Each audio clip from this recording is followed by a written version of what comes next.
हग्डेको उपलक्ष्यमा नेपाली क्रिकेट फ्यानको आशा र भरोसामाथि हगिदिएकोमा नेपाली क्रिकेट टिमलाई धेरै धेरै धन्यवाद।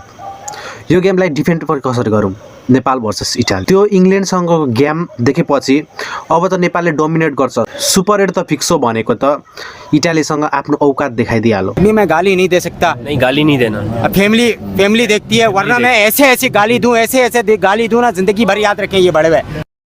Italy one by 10 wicket. Nepal 123 मा अल आउट हुँदै गेमबाट बाहिरिसकेको थियो। मोस्का ब्रदरले फेरि नेपालको घाउमा नुन छर्किदिने काम गरे। मोस्का ब्रदरले नेपाललाई साबुन पानी बिना धोइदिए।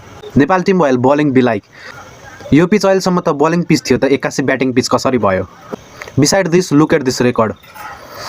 Rohit Paudel is a captain in world cup so far. Versus Netherland lost, versus South Africa lost, versus Sri Lanka draw, त्यो पनि पानीले कृपा गरेर, versus Bangladesh lost, versus England lost, and finally versus Italy 10 रनको शरमनाक हार। अब भन्ने ठाउँ पनि के छ र? कुछ नहीं कर सकता, मैं कुछ नहीं कर सकता। मैं बताता हूँ मैं क्या कर सकता हूँ। मैं ना क्या कर सकता हूँ यार।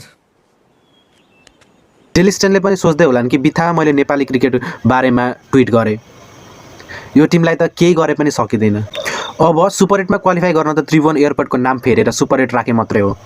Besides jokes, don't be disappointed guys, किनकि हामीसँग अझै 2टा म्याचहरू छ।